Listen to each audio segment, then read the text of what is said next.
All right. So our assignment tonight's Samson. I tried to go on the website and look at how many times we have studied Samson in VBS. I think I got to 4 or 5, and then I just quit counting. And of course, as many of you know, when we do our textual studies through Judges, we will often look at the story of Samson. I think David mentioned this when he was referencing the study of David. You all know this story. You know the story of Samson, and so we will do our best to first remind ourselves of the story. I know many of you have taught the story of Samson yourselves, but we will do our best to first remind ourselves of the story, and then see what we can pull from the story. I think I've taught this 2 or 3 times in this class, so I enjoyed looking at it though again and seeing what else we could draw from the story together. As you know, Samson was an incredibly flawed human being, and we will talk about that this evening. And yet, God used him. God used him, and so I want to spend some time talking about why did God use him. But to do that, to answer that question, I think it's first important that we talk a little bit about the context, a little bit about his strengths, his physical strengths, and then his weaknesses. And then from there we can explore why did God use someone like Samson. So open up to Judges chapter 13. If you're not there, let me start, and have you help me as we explore the stories of Samson together.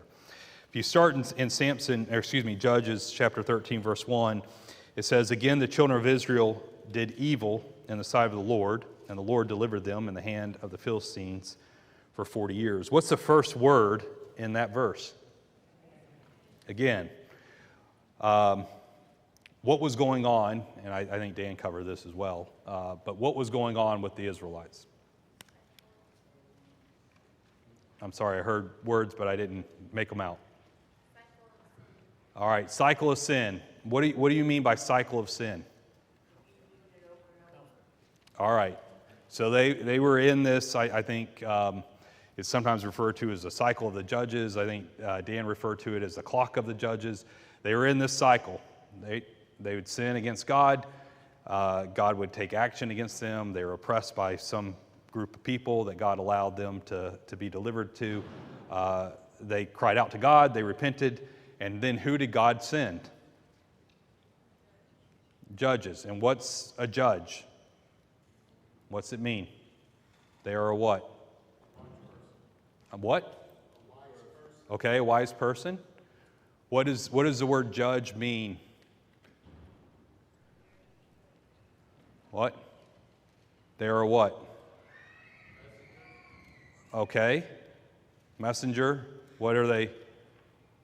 You had this in your lesson. What's a judge? What's a judge? Deliverer. Okay. And so they were sent. The judges were sent to deliver God's people out of the oppression. So what we find at this point in their history is they're being oppressed. Who are they being oppressed by? Philistines. And Samson is the judge that God has selected to deliver them. And when you read in Judges chapter 13, verse 5, what's it say about Samson? What's he going to do in terms of delivering? He's a Nazirite. What else? No haircuts. Okay. He's a deliverer, and what's he going to? And so he's going to be what with respect to? Okay, he's going to begin the deliverance of the people from the Philistines. Who did you study about on Sunday night? David, right? And who was David faced up against? Philistines. Okay, and so this is the beginning of God having the children of Israel being delivered from the Philistines. Let's go to Numbers just briefly, Numbers chapter 6. And if you don't have this, if you make notes in your Bibles, this is a good place to make a note from Judges 13 over to Numbers chapter 6. Numbers chapter 6 talks about what it means to be a Nazirite. And so I'm going to just read a couple verses for you here. Starting in verse 2, it says, Numbers chapter 6, "Speak to the children of Israel and say to them, when either a man or a woman consecrates as an offering to take the vow of a Nazirite, to separate himself to the Lord, he shall separate himself from wine and similar drink. He shall drink neither vinegar made from wine, nor vinegar made from similar drink. Neither shall he drink any grape juice, nor eat fresh grapes or raisins. All the days of his separation he shall eat nothing that is produced by the grapevine from the sea to the skin. All the days of the vows of his separation, no razor shall come upon his head. Until the days are fulfilled for which he separated himself to the Lord, he shall be holy. Then he shall let the locks of his hair of his head grow.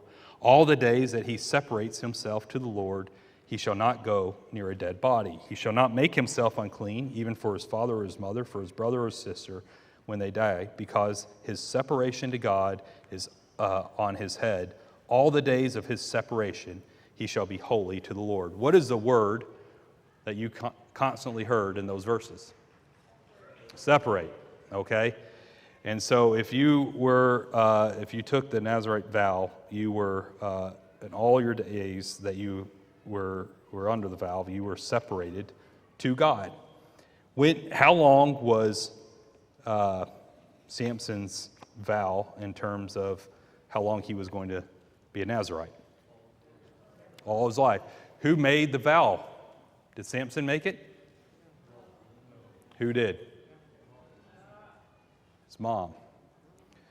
And that's what makes Samson's vow a little bit unique. Okay, I think that's good context.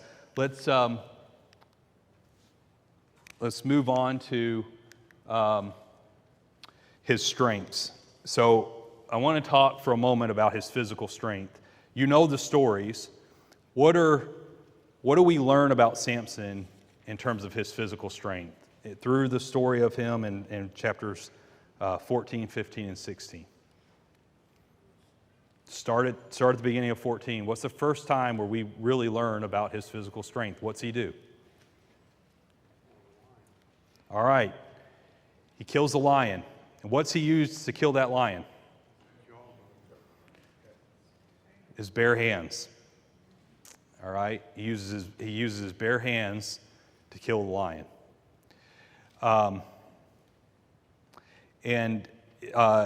He is in the town of Timnah when he does that. And then what's the next time that we really learn about his strength? What happens? Sorry? He does. We'll get to that in a moment. He carries a gate. After he kills this lion, he leaves. He comes back, and what's in the lion? Honey. What's he do? All right. Yeah, eats the honey from the carcass of the lion. But then he goes on, and there's a party, and there's some people at the party. And what's he decide he's going to do? He's going to give them a riddle. Right? And so he gives them this riddle in verse 14 of chapter 14. Out of the eater came something to eat, and out of the strong came something sweet. Is there any way that these individuals can figure out what in the world the answer is to that riddle?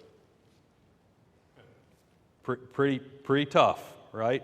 I mean, they weren't there when he killed the lion. They weren't there when he ate the honey. But that's what the riddle's about. Okay? And he makes a wager. What's the wager? If they can figure out this riddle, what's he going to do? What's he going to give them? All right, he's going to give them 30 changes of clothes. Who eventually figures out the answer to the riddle?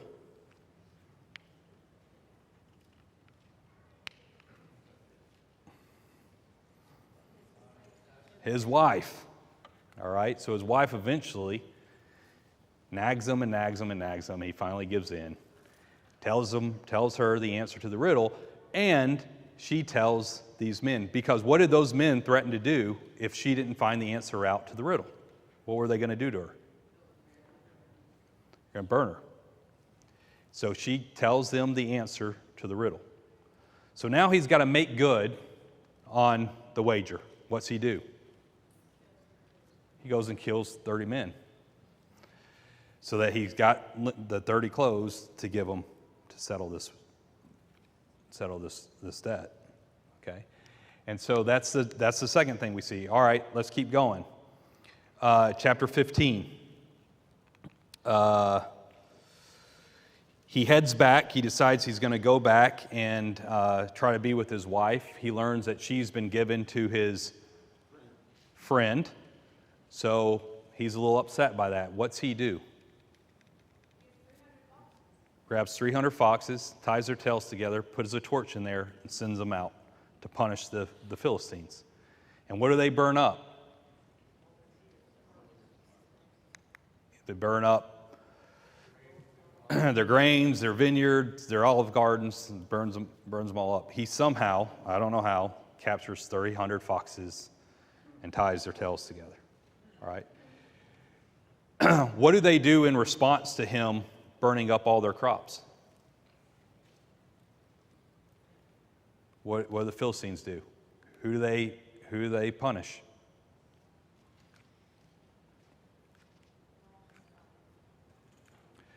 Punish his wife, father-in-law, right? And burn them.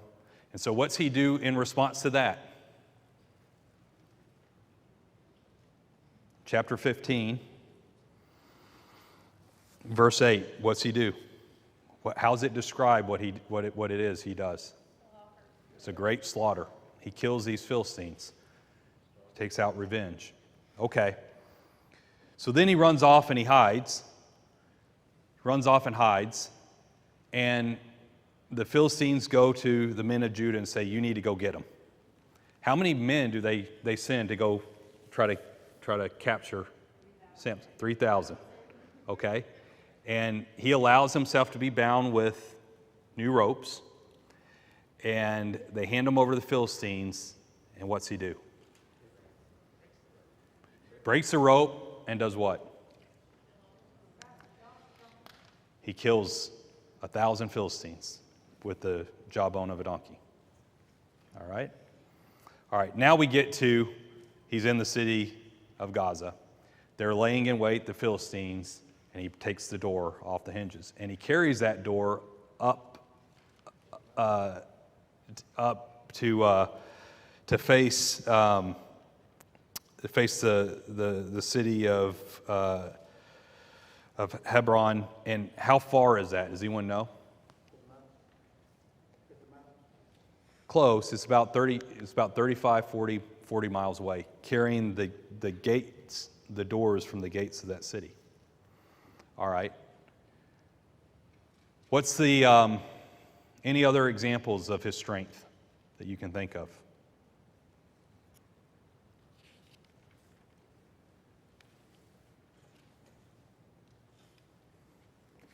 You're missing like the big one. If they cut off his hair, he would lose his strength. Yeah. If they cut off his hair, he loses strength. Was it the hair that was important? What was it? It was a vow he had made to God. All right. So, what's the story with Delilah? What happens there? What's she trying to do? Figure out the sources of his strength, right? And so they try to bind him up a couple times. What do they use?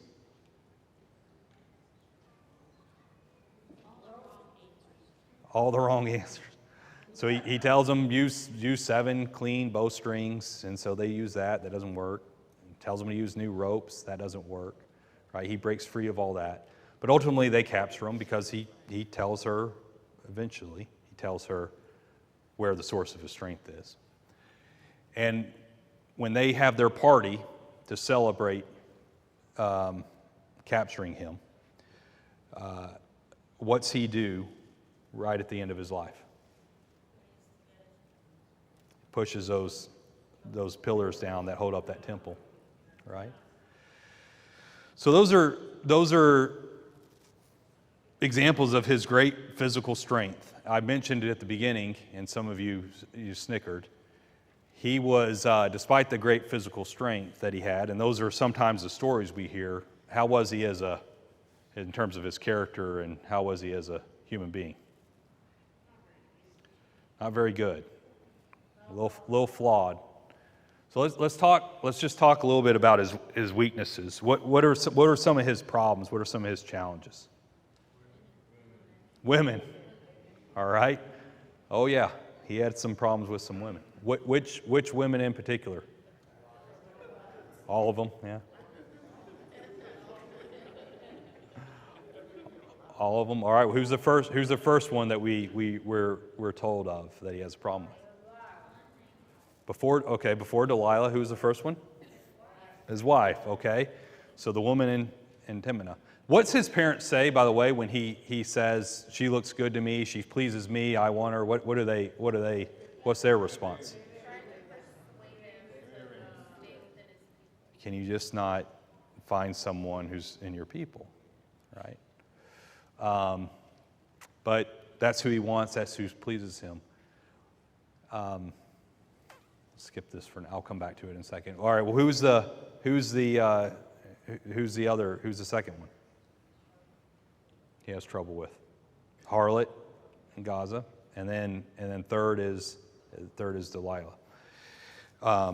He not just has an issue with these women. What was the rule? What was God's rule? God's command to His people at this time? What was the expectation? I'm sorry? Yeah. He violated God's covenant, the commandment that he had. God explicitly told them, do not go out and marry individuals from other nations. And so it wasn't just that he had a woman issue. He had violated what God had commanded him to. Kind of related to that, he committed fornication. What else? What else was a sign of the weakness of him? What else do we see? He's arrogant. All right. What do you mean by that? Okay, knew what his strength was. And so what did he do because he knew where that strength was? Sorry? Because of that arrogance, what did he constantly seem to do? What kind of position did he put himself in? He was around trouble all the time, right? And so he constantly is inviting temptation into his life, and you see that throughout the story, and some of it was perhaps the arrogance he felt for what he was accomplishing. Anything else? What? He lied? Yeah. What about his vow? He broke it. Right? He ultimately broke the Nazirite vow. Okay. So this, at least when I remember growing up, I don't remember this part of the story. I remember getting told all the strong things that he did. But this certainly demonstrates how flawed he was as a human. And yet, what did God do? God used him, right? And so when you look at how he was used by God, I mean, how many Philistines did he kill? Right? We know he killed 1,000 with the jawbone. We know it was 3,000 people in the temple. It said he killed more in that moment than he had in his entire life. He killed a lot of Philistines. What do you do with their their crops. Set them all on fire, destroyed them. Okay? He's constantly avoiding capture, right? They are trying to lay in wait. They're trying to find ways to capture them. When they eventually capture them and they have their party and they worship Dagon, their god, how do they refer to Samson? Anyone know what they say? How they describe him? Who is he? He's their what? Their enemy, right? And so he has created so much havoc for the Philistines that they're motivated to pay off whoever they need to pay off to capture him, right? And how much do these lords offer Delilah for Samson? Does anyone remember? They each were willing to throw in how much pieces of silver? How many pieces of silver? 1,100 pieces of silver each. How much did it cost to get Judas to betray Jesus? 30. Right? I mean, they really wanted Samson. And, God allows him to ultimately have revenge on the Philistines. So God uses him. What's interesting about this story about Samson, we spoke a moment ago about the fact that he wanted this woman, this Philistine woman from Timnah. Go look at it for a second in chapter 14, verse 4.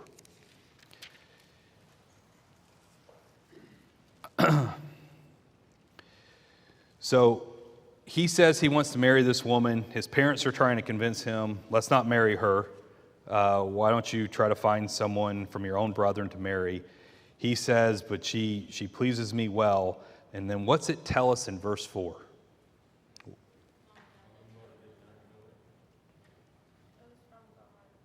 His mom and dad did not know that he was what? What was he looking to do?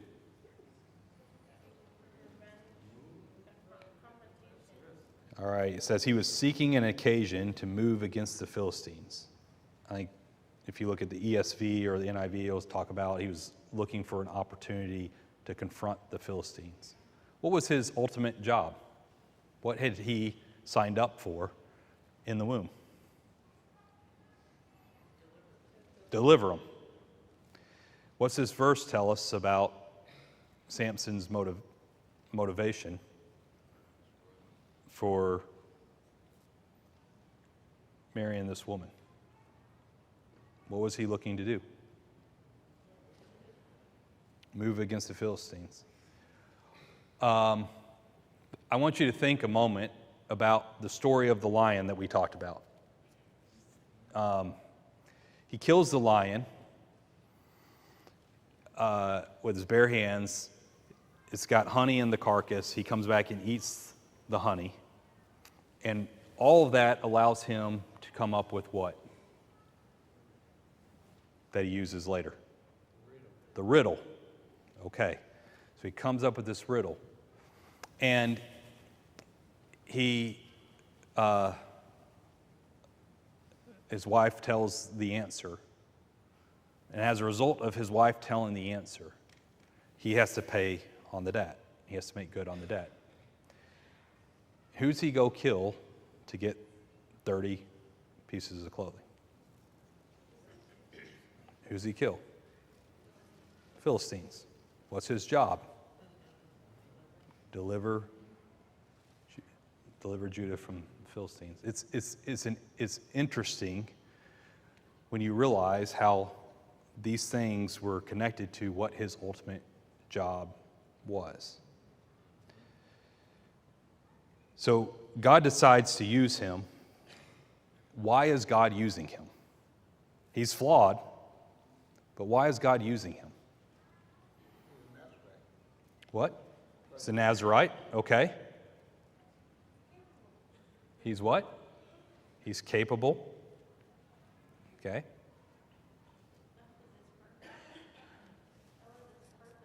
That was his purpose. He had accepted in his role to be a deliverer for God's people. Right? And he was looking for opportunities to act on his job.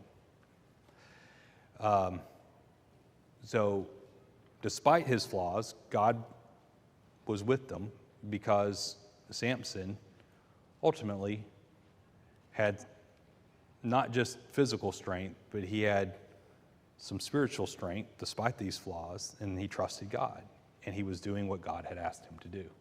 And so he accepts his role as a deliverer of God's people. How was he in terms of compliance with the Nazirite vow?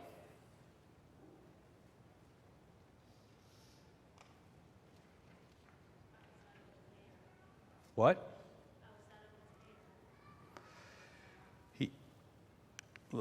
He does a pretty good job honoring this Nazirite vow.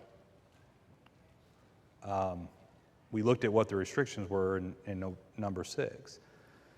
But despite his flaws, he tried to honor that vow his entire life. Right? And so he had been charged with the responsibility of delivering the Israelites. He had mostly complied with his vow. He realized God was with him. So go and look for a second. There's a phrase that you see in almost all these stories, these different times in his life. And the phrase is, the Spirit of the Lord came upon him. And so when we look at Judges chapter 13, verse 25, it says, the Spirit of the Lord had been moved upon him. In chapter 14, right before he kills the lion, what's it say in verse 6 of chapter 14? Spirit of the Lord came upon him, and he tore the lion apart. When it's time for him to make good on the debt, in verse 19, what's it say? Spirit of the Lord came upon him, and he kills the 30 men. When he is bound with the new ropes by the men from Judah, and they hand him over to the Philistines, and he breaks it before he kills 1,000 of them with the jawbone of a donkey, what's it say in verse 14? The Spirit of the Lord came upon him. Samson realized that God was with him. In fact, when his hair's cut, and he doesn't necessarily realize his hair's cut, what's his reaction when the Philistines come in to try to capture him? He says, I'm just going to go out and this is going to be like every other time. And he didn't realize who wasn't with him anymore. The Lord. But all these other instances, because he accepted the role of being the deliverer, because he mostly complied with the Nazirite vow, God was with him, and he realized that. He also relied on God. And so after he kills the 1,000 men, what's it say in the end of chapter 15? He was thirsty, and who's he turned to? Who's he turned to? God. And who delivers and helps him? Gives him water. We see in his life that he prayed to God. He prayed to God at this moment. He obviously prays to God as well. And prays to God as well after he's been captured. And so the reason, at least I think the reason that God is using him is because of these things. He realizes, accepts the role as the deliverer. He is mostly compliant with the Nazirite vow. He's realized God is with him. He's relying on God. He's praying to God. And why do you think he turned to God? Why do you think he had this kind of spiritual strength? Because God had saved him before. Okay, God had saved him before.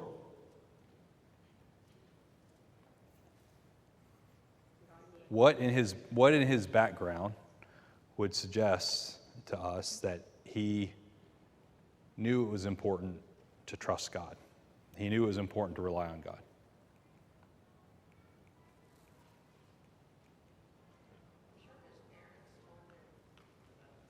Okay, his parents told him the story. Go to chapter 13. Who is Samson born to? Who's his? What do we know about Samson's mom? She's barren. Okay, and when the angel of the Lord comes and tells her you're going to have a son, and he's going to deliver the people out of the hands of the Philistines, who they've been oppressed by for 40 years, what's her reaction to that? That a Nazarite baby, that was very important. He didn't live long, but it was so good looking. It was good looking. So it's unique to have a Nazarite from birth. What did his mom do after the angel of the Lord came to her? Who did she go talk to? Her husband. And what was his reaction? He was like, we need to go pray about this. So he goes and prays about it, and who comes back? The angel of the Lord. And what do they want to understand? What do they ask? Right? He wants to understand, Manoah wants to understand what this angel of the Lord had said to his wife. And so we see some things, we learn some things from these verses. What do we learn about the relationship that Manoah and his wife had?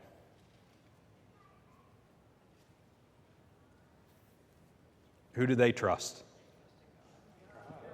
Who did they rely on? Who did they turn to in prayer?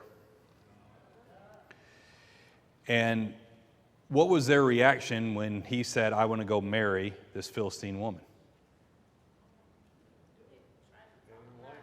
Don't like it. Why do you think they didn't like it? I mean, who knows? There could have been a lot of reasons, but what was the most important reason that they were bothered by it? What was the commandment?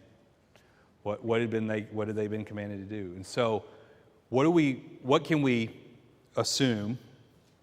Right? What conclusion can we draw out of this one chapter, or chapter and a couple verses in 14, about his parents? They're godly. And what do you think they had taught their son when he was growing up? Who to rely on? The importance of prayer. And so, again, flawed individual, but what do we see throughout his life when he's delivering the people of Israel out of the oppression of the Philistines? Who's he relying on? Who's he turning to? And in his last moments, right, when he violates the vow and he tells Delilah where the source of his strength is, what do they do? What do the Philistines do? They capture him and they do what? Cut his ear out, pull his eye out. Where they send him? Where they send Samson? He's a what? Where they send him? He's in prison, but what's he doing? Grinder. And so they now have the party to worship Dagon for delivering their enemy to them. And he's brought out. And by the way, while he's in the prison grinding, what's happening to his head? Hair is growing back. I don't know about you, but if I was Philistines, I think I'd be a little bit smarter than that. Maybe I might have a barber around. Might have a barber around while he was working, but they didn't apparently. But it wasn't the hair. What was it? What did he do when he was in that temple? He prayed to God. What's his prayer, by the way? How genuine does his prayer sound?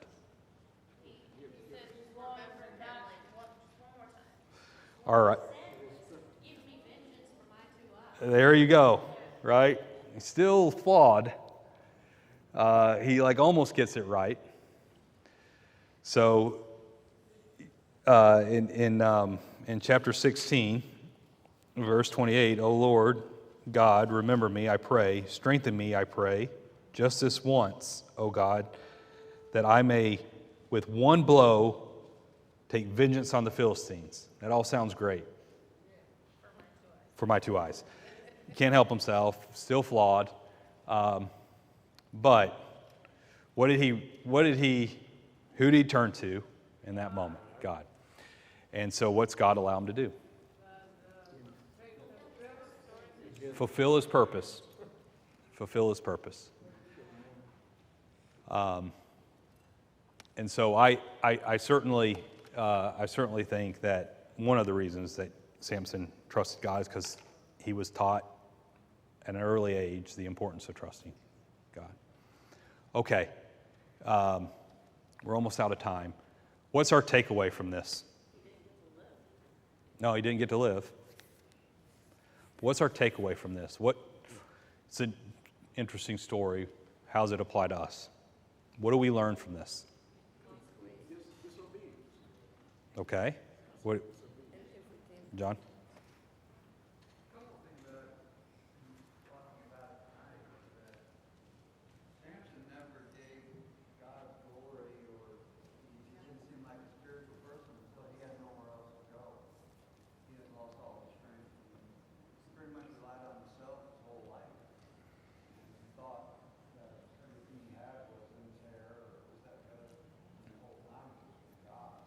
Yeah.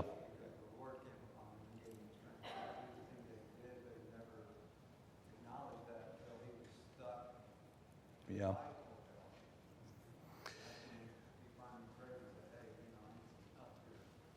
Yeah, so for those of you who couldn't hear, John's comment was, he seemed to have and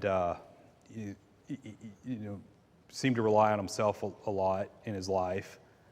Didn't seem to turn to God until the moment he had nothing else. Right? He had no more strength. He had violated the vow, and he was turning to God at that moment in weakness. I guess a couple reactions to that. One is, what do we learn about God and his willingness to have you turn to him in all those moments? He'll forgive you. Right. If you look at Samson's story in the context of the book of Judges, Samson was himself God's answer to the Israelites' prayer. They fell into Sure. sin, they prayed, they repented, and God sent a deliverer to save them out of it, and that's who Samson was. Yeah.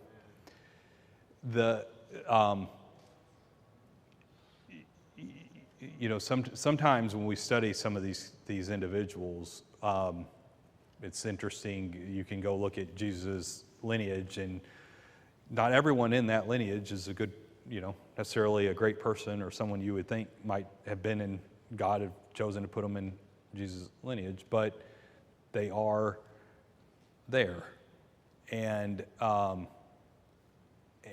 so ultimately,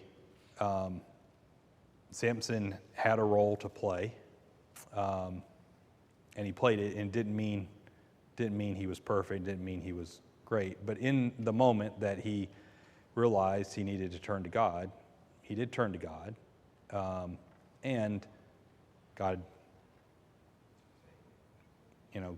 God responded. What else? He wanted, he wanted to die with the Philistines, he prayed to God. So he took them 2 pillars and they bid him come down with them 2 pillars. Yep. Fall down and kill the Philistine and himself. Yep. Ultimately, God allowed him to take vengeance on the Philistines. But I think the point Tracy made is still an important one. That was his job. That was what he was asked to do, what he had been kind of born to do, was to begin the deliverance of the people from the Philistines. And so despite the flaws, I mean, when you go through the stories, that's what he was doing. Yes, sir. Let me give Rick Hall credit for this. I grew up in the church. They had Goliath, and now we've got Samson. Yeah. And when I grew up here in this story, now we've got our Samson. Yeah. You know, you had Goliath, now we've got our Samson. Rick Hall said, you read this story, and he's just an ordinary-sized Jewish man like the man down at the desert. And this thing becomes unbelievably greater, and it's his great faith. Yeah. It's over in Hebrews 11. Yeah, that's right. He's not LeBron James. You're right. Yeah. He's the little guy down at the desert. And that's us. That's Yeah. the lesson. Yeah, that's right. And I'm glad you mentioned, I'm sorry I failed to forget it. I mean, when you go in Hebrews chapter 11, verse 32, Samson's referenced. And so I think there are things we can see through here in terms of the Spirit of God constantly coming upon him. The fact that he's referenced in Hebrews chapter 11, that tell us, despite the flaws, he was doing his best to be faithful to that Nazirite vow and to what God wanted him to do.